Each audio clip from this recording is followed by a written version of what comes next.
425. C'est le nombre de mangas que j'ai dans ma mangatech. Parmi eux, il y a des flops, mais parfois je trouve la pépite. Le manga qui me fait ressentir des émotions, qui me transmet un message, qui me fait vibrer. Qui dit moitié de l'année dit classement des meilleures lectures. Vous allez voir, il y a des trucs quand même un peu moins connus. Genre, c'est pas que du Naruto, du One Piece, comme on peut voir actuellement sur YouTube. Les amis, on commence déjà bien le top 5 avec un manga Full Metal Alchemist. Pour vous raconter un peu d'histoire que j'ai avec ce manga, c'était il y a un peu plus d'1 an, je pense. J'ai acheté littéralement toute la collection et du coup, je les avais toujours pas lus. Et bah là, actuellement, je suis en train de les lire. Edward et Alphonse sont 2 frères qui ont dû subir très jeunes la disparition de leur mère. Héritiers du talent d'alchimiste de leur père disparu, ils vont braver l'interdit en essayant de ramener leur mère à la vie. Mais malheureusement pour les 2 frères, la transmutation humaine va très mal tourner. On est obligé de parler de l'édition juste incroyable. Full Metal Alchemist, c'est un manga qui commence à dater. Ça, c'était l'ancienne édition. Et ben, ils ont décidé de faire une édition prestige, une édition de luxe. Honnêtement, je pense qu'elle fait partie des meilleures éditions de manga qui n'aient jamais existé. Parce que déjà, c'est un gros format, donc pour vous comparer, vous voyez la différence de taille? Les pages sont très épaisses. Ça, c'est vraiment agréable à la lecture. Bref, et autre point très important sur les pages, il y a une petite partie des pages qui sont en couleur. L'édition de ce manga, mais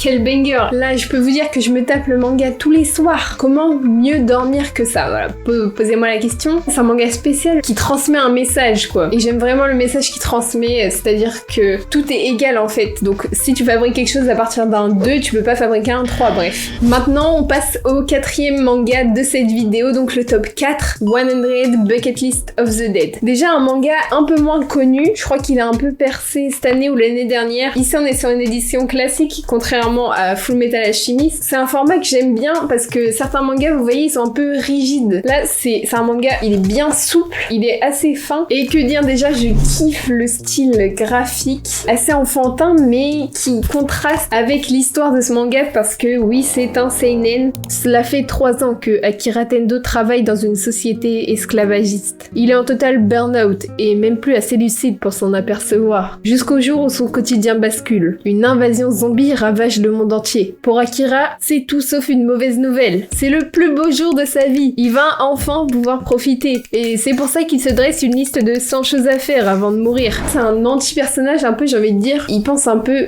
au contraire de nous. Les auteurs, donc Haro Aso et Kotaro Takata, ils arrivent vraiment bien à nous faire ressentir en fait ces contrastes qu'ils ont fait exprès de mettre dans l'histoire entre humour et drame un peu, et tout ça entouré d'un monde apocalyptique. Allez lire 100 Bucket List of the Dead. Je l'ai acheté il y a pas longtemps, vous savez, un tome acheté, un tome offert. Je sais pas s'il offre encore là, donc allez voir en magasin, ça coûte rien d'essayer. Et les gars, ça y est, on rentre sur le podium. Top 3 de cette vidéo, IQ. Déjà, je vais commencer par dire que mon top 1 manga ever, c'est Blue Lock. Je kiffe les mangas de sport, donc quand j'ai lu IQ, mon gars, incroyable. Il y a pas longtemps, bah pareil, ils ont fait une perfect édition, j'ai envie de dire, et je me suis dit que c'était l'occasion parfaite pour découvrir la série. J'ai plusieurs choses à dire. Quand on la compare avec l'édition de Full Metal Alchemist, bon, c'est sûr que ça paye pas de mine. Là, ça regroupe plusieurs tomes. Voilà, vous voyez un petit peu la différence, mais on est sur une édition plus cartonnée, j'ai envie de dire, qui fait moins de qualité. Par contre, ce que j'aime bien avec ce gros format, c'est qu'il est pas dur.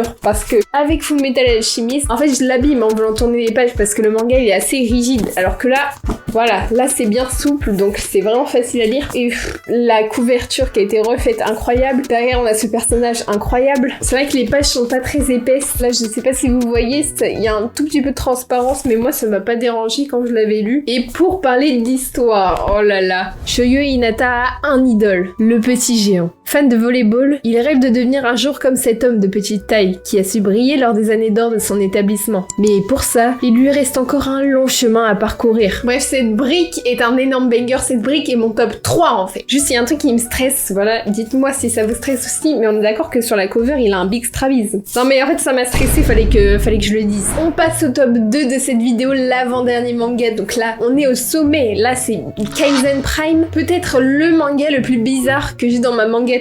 Ça annonce la couleur, ce manga c'est Bonne Nuit Poun Poun. Déjà, vous voyez l'édition, elle est vraiment spéciale. En fait, de loin, c'est juste un amas jaune, mais si je me rapproche, page, voilà, vous voyez qu'il y a un relief et ça dessine un petit oiseau. Et Bonne Nuit Poun Poun, si vous savez pas, c'est réputé pour être le seinen le plus triste de l'histoire. Et l'histoire de ce manga, mais si je devais donner un adjectif à ce manga, je dirais contemplatif. On y suit l'évolution du jeune adolescent Poun Poun jusqu'à ce qu'il soit adulte. Sauf que Poun Poun n'a pas une vie facile. Il va devoir se construire au sein d'une situation familiale bancale. On assiste à ses questionnements sur la vie, sur les regrets, sur l'amour. C'est clairement pas un manga adapté à tout le monde. Et ce que j'ai kiffé aussi dans ce manga, c'est que Poun Poun, il a pas d'identité. Ça, c'est Poun Poun. Sauf que tous les autres personnages, c'est des personnages normaux, voire très bizarres. Bonne Nuit Poun Poun, c'est clairement un manga dont je risque clairement d'acheter toute l'intégralité du manga, voilà. De ce que j'ai vu dans la fin de l'histoire, ça devient vraiment très sombre. Et je pense que du coup, on peut passer au top 1 de cette vidéo, les carnets de l'apothicaire. Alors, un manga qui a vraiment percé, j'ai l'impression, ces derniers temps. Format d'un manga classique, édité chez Kyun. Et déjà, on va commencer par parler d'une chose que je kiffe, c'est que le protagoniste principal, c'est une fille. Ça, c'est trop cool, parce qu'en fait, citez-moi des mangas où le personnage principal, c'est une fille. C'est super triste, et il y en a presque pas. C'est un manga que tu peux lire à la fois sans te prendre la tête et que tu peux un peu plus voir en profondeur. Je m'explique de par l'histoire. Mao Mao a une vie compliquée. Formée depuis son plus jeune âge par un apothicaire du quartier des plaisirs, elle se retrouve enlevée et vendue comme servante dans le quartier des femmes du palais impérial. Entourée de hauts murs, elle va tout faire pour s'en échapper. Mais tout ne va pas se passer comme elle le voudrait. Suivre Mao Mao dans ses aventures, c'était vraiment un kiff. Pour vous dire, je crois que j'ai lu les 7 tomes en genre 5 jours. Bref, je les ai enchaînés. Je crois qu'on peut même me voir en lire dans la vidéo 24 heures pour lire le plus de mangas. N'hésitez pas à me dire si ces vidéos plus chill vous plaisent. Abonnez-vous, likez, vous connaissez tout le blabla. C'est ciao!